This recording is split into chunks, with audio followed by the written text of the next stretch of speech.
Bismillahirrahmanirrahim. Үйдүн берекеси үчүн 19 себепти айтып кетейин. Көп берекетке көп аракет керек.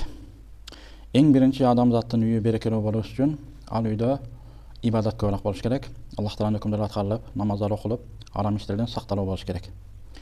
Мына ушул ибадат болгон үйдө Аллах таала береке берет. Бул үйдүн берекелүү болушуна биринчи себеп үйдө ибадат деген нерсе, намаздар окулуп туруу керек. Экинчи себеби береке үчүн Пайгамбарыбыз салам үй берекелүү кенең болушу үчүн дуа кылган. Мына ошо сүннөт дуа бар. Биз ушундай дуа кылыш керек. Дуаны окуп, майнысын айтып берейин. Аллахумма гфирли замби ва васси'ли фи дари ва барик ли фи ризқи. О Аллахым, мен күнөөмдү кечиргин жана менин үйүмдү кенең кылгын, менин рызкымды берекелүү кылгын. Үйдүн кенең болуусу бул ошол берекелүү болуудан болот. Адам үйүнөн тынчтык таппаса, жер бетинин башка эч бир жеринен тынчтык таппайт. Адам үйүндө бактылуу боло албаса, жер бетинин башка эч бир жеринен бакыт таба албайт. Демек, үйүбүз кенең болуп, тынч болуп, адам үйүнө келгенде бейпил болуп, бир берекелүү өмүр сүрүүсүнө себеп болушу үчүн ушуну Аллах Тааладан сурап алуу керек экен. Үчүнчү себеп Бакара сүрөсүн окуу. Үйлөрдү тазалоо керек дейт. Албетте ушу үйлөрдү тазалоо керек дегенде, билген адамдар өздөрү Бакара сүрөсүн окуп турса, үй жин, шайтан балакысынан таза болот. Ал эми билбеген адамдар билгендерди чакыртып ушу Бакара сүрөсүн окутса, Бакара сүрөсү окулган үйдөн жин, шайтан кетет. Бакара сүрөсү окулган үйдө береке болот. Бакара сүрөсү окулган үйгө сыйкыр өтпөйт. Бакара сүрөсүн окуган адамга дагы сыйкыр өтпөйт деп хадистин майысында келет. Демек, Бакара сүрөсүн окуу дагы үйдүн берекелүү болушуна себеп экен. Төртүнчү себеп ата энени сыйлоо. Кайсыл үйдө картаң болоткан болсо, ушул картаңдар үйдүн береке болушуна себеп болот. Бирок ошолорду урматтап, сыйлап, аларга каяч айтпай, жакшы кызматын кылуу керек. Пайгамбарыбыз саллаллаху алейхи ва саллям хадисте, ким өмүрү берекелүү болуп, узун болушун, рызкысы кенең болушун кааласа, ата энесин жакшы сыйласын, тууганчылык мамилени кылсын дейт. Бешинчи себеп Кур'ан Каримде айтылган бул дагы истигфар, Алладан кечиримди суроону көбөйтүү, астагфируллахты. Факулту астагфиру раббакум, Роббуңардан кечирим сурагыла, ошондо Аллах Таала силерге жамгырды жаадырат, балдарыңарды көбөйтөт, мал дүйнөңөрдү көбөйтөт деп Кур'ан Нух сүрөсүндө келет. Истигфарды көп айтуу дагы үй берекелүү болушуна, рызкы берекелүү болушуна, кайсыл үйдө балдары жок болсо, Аллах Таала ал үй бүлөгө бала, кыз берүүсүгө ошо истигфарды көп айтуу себеп болот экен. Алтынчы себеп Пайгамбарыбыз салламга салават айтуу. Ким бир салават айтса, ага Аллах Таала 10 жакшылык берет. Салаватты канчалык көп айтсаңыз, ошончо 10 эсе көп жакшылыкты Аллах Таала берет. Алланын берген жакшылыгы ошол береке болот. Жетинчи себеп садака берүү. 5 колду оозго салган береке кетет. 5 колду оозго салса береке кетет. Адам 5 колун оозго салып өзүн эле ойлоп, башкаларды ойлобосо, анда берекени кетирип алат. Тескерисинче муктаждарга, жетимдерге анча-мынча садака кылып турса, садака бали кырсыкты кайтарат дагы, садака мал дүйнөсү, үй бүлөсү жакшы болуп, берекелүү болушуна себеп болот. Сегизинчиси эртең менен кечки зикирлерди айтуу, өзгөчө ошо зикирлерди Алхамдулилlah, Аллахка гана мактуулар болсун, шүгүрлөр болсун деген зикирлер айтылып, шүгүр айтылган жерлерде Аллах Таала жакшылыкты көбөйтүп берет. Тасбих айтылган жерлерде Аллах Тааланын берекеси болот сөзсүз. Тогузунчу себеп үйгө кирүү дуасын окуу. Ал дуа сүннөт дуамдайча: Аллахумма инни ас'алука хайрал мавлажи ва хайрал махраж. Бисмиллахи валажна ва бисмиллахи харажна ва алаллахи раббина таваккална. Маниси: о Аллахым, мен сенден кирүүнүн жакшылыгын сураймын, жана чыгуунун да жакшылыгын сураймын. Өзүңнүн атың менен кирип, өзүңнүн атың менен чыгамын. Роббубуз болгон Аллахка таваккел кылдык деген майны берген дуа. Мына ушул дагы кимде ким үйгө киргенде ушул үйгө кирүү дуасын окуса, ал адам менен ээрчип шайтан кирбейт. Ал адам үйгө киргенде периштелер ал адамдын үйүнө кирүүсүнө себеп болот. Ушул дуаларды окуу керек. 10-чу себеп үйдө тамак ашты жамаат менен биргеликте жеш керек. Тамак аш жегенде бисмилланы айтуу керек. Үйдө бисмилла айтылса, биргеликте тамак жейилсе, сөзсүз үйдө береке болушуна себеп болот. 11-чи үйдүн берекелүү болушуна себеп эрте туруу. Эрте турган эркектин бир ырысы артык, эрте турган аялдын бир жумушу артык дейт. Эрте менен туруп, эртерээк туруп, Пайгамбарыбыз саллаллаху алейхи ва саллям: бул үммөтүмдүн эрте мененки убактыларына береке бер деп дуа кылган. Эрте мененки убакыт берекелүү убакыт, ошол эрте мененки убакытты пайдаланып, үй бүлө, балага жеткен бала кыздардын баарын ойготуп, баамдат намазын окутуп, эрте менен бир кичине кызмат иштерди башташ керек. 12-чи себеп үйгө киргенде салам айтып кирүү. Кур'ан Каримде Нур сүрөсүндө келет, акыркы аяттарында. Үйгө киргенде салам айтып кирүү бул береке болушуна себеп болору аят майысында келген. 13-чү себеп жакшы мүнөз, кулк мүнөздү оңдоо. Bir күнү уруш болгон үйдөн 40 күнү береке кетет. Ошондуктан үй бүлөдө жакшы мүнөз менен мамиле кылып, ери катын бири-бирин сыйлап, мүнөз кулк мүнөздү оңдош керек. Адамдын жакшы мүнөзү менен көп жакшылыкка жетет, берекеге жетет. Мүнөзү жаман болсо, көп берекени кетирип алат. 14-cü берекеге себеп нерсе? Убакытты туура пайдаланып, иреттеп алуу. Убакытты жакшы пайдалануу керек. Бекеринен мал тапсаң, берекеси жок болот. Ошондуктан бекеринен мал таап эмес, балким убакытты туура пайдаланып, үйгө ысқа келесине ошо убакытты туура пайдаланып, адам өзүнүн мээнети эмгеги менен аракет кылууга көңүл буруш керек. 15-ci себеп чынчыл болуп, калпчы болуудан сактануу. Калпчы адамдын жалгандын калптын казаны кайнабайт дейт. Калпчы адамдын иши ийгиликтүү болбойт. Чынчыл адамдарга Аллах Таала сөзсүз береке берет. 16-cı берекенин себеби ак бар үйдө береке бар. Бул дегени ак айран, сүт болгон үйдө береке бар. Хадис китептеринде келет. Канча кой болсо үйдө, ошончо кой эчки болсо, ошончо берекеден көп болот дейт. Уй кой мал кылуу дагы береке болушуна себеп болот. 17-ci себеп жаздын аракети күздүн берекети. Мына жаз мезгилиндебиз, жазда аракет кылып эгин эгип, адам иштесе, күздө сөзсүз анын түшүмүн алат дагы. Бул дагы жазды туура пайдалануу, жылдык өмүрүбүз берекелүү болушуна себеп болот. Кайраты бар кишинин, берекети бар ишинин 18-ci себеп кайраттуу болуу.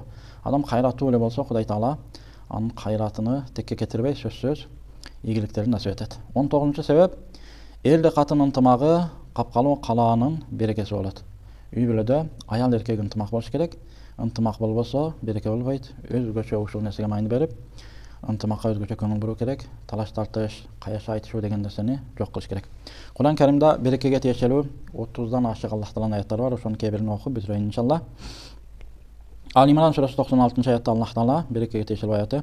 Euzu billahi mineşşeytanirracim. Bismillahirrahmanirrahim. İnne awwala beytin wudi'a lin-nasi lellezî bi Bekkete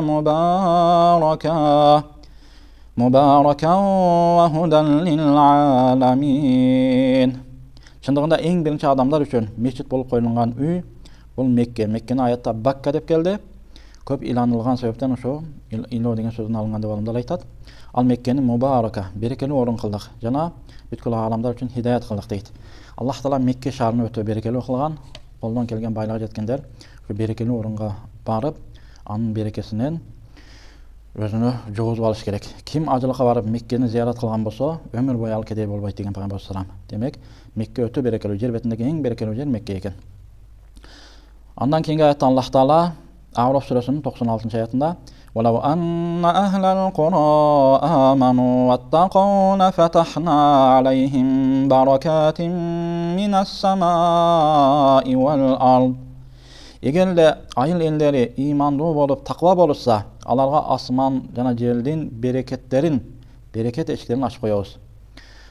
İmanга бекем болуп таквалыкка көңүл буруу менен адамдар, айыл элдери жалпы жамаатыбыз, эли журтубуз имандуу болсо, Кудайдан коркуу, таква болоткан болсо, Аллах Тааланын асманынан береке эшиктери ачылуусу ылайыктуу, өз убактында керектүү жамырларды жаадырат. Жерден береке эшиктери ачылуусу эгиндерибиз пайдалуу болуп жетилип, Аллах Тааланын асман жерден берекеси ачылат экен. Бул ачылуусуна себеп эле иман менен таквалык. Андан кийинки Худ surasi 72-ci ayetте Аллах Таала берекеге тиешелүү периштелер Ибрахим пайгамбардын үйүнө кирип келгенде ушул сөздү айтканын эскертет. Rahmatullahi ve barakatuhu aleykum ahlal bayt. Allah'ın mehrimi sizlerge olsun. Jana Allah'ın berekeleri olsun sizlerge o üyeleri dep İbrahim peygamberin үйү bürösüne kelgende perişteler uşu duanı aytkan eken. Үйдү шайтан дининен алыс кылсак, үйгө периште кирет. Ал периштелер кирген үйгө ошо береке дуасын тилеп, жакшылыкты айтып кирет. Периште кирген үйдө сөзсүз береке болот. Аллах Таала берекеге тиешелүү Иса пайгамбар. Иса пайгамбар бешикте жатып 40 күндүк мезгилинде сүйлөгөнүнү Кур'ан Карим Мариям сүрөсүндө Аллах Таала эскертет. Мариям 30-cı аяттан улап. Мына ушул сөздөрүндө береке тиешелүү сөз келет. Иса пайгамбар бешикте сүйлөгөн сөз ушул болгон. Qala inni abdullahi ataniyal kitab. Чындыгында мен Алланын кулумун дейт Иса пайгамбар. Аллах Таала мага жазуу китепти насип этип мени пайгамбар кылды. Важалани мубаракан айнама кунту. Мен каякта болбойн мени берекелүү кылды дейт. Аллах Таала Иса пайгамбарды кайсыда болбосун анын берекелүү кылган экен. Бизди дагы кайсыда болбойлу Аллах Таалам берекелүү кылсын. Wa awsani bis-salati waz-zakati ma dumtu hayya. Мен тирүү болгон мезгилде Дайым ушу тирүүлүгүмдө намазымды тургузуп, зекет берүүгө Аллах Таала мени васият кылып буйрду. Ата энеме жакшылык кыл, ата эмес, эне бивалидати, энеме жакшылык кылууга буйрулду дейт. Иса пайгамбар атасы болгон эмес, энеден гана төрөлгөн. Аллах Таала өз кудрети менен энесинен жаратты. Энесиге жакшылык кылууга өкүм берген экен. Улам яжални жаббарон шакия. Мени бактысыз орой кылган жок. Мен туулган күндө дагы мага саламатчылык, тынчтык болгон. Өлөткөн күндө дагы мага тынчтык, саламатчылык, кайра тирилүү күндө дагы мага тынчтык, саламатчылык болот деп Иса пайгамбар 40 күндүк бешиктеги учурунда элге сүйлөп ушул сөздөрүн айткан. Ошондой эле Зайтун дарахында берекелүүсү бар экенин Нур сүрөсү 35-аятта Аллах Таала эскертет. Мин шажаратин мубаракатин зайтуна. Берекелүү Зайтун дарахы деп эскертилген аятта. Коф сүрөсү 90-аятта Аллах Таала асмандан жаадырган жамгыр суусу берекелүү суу экенин эскертет.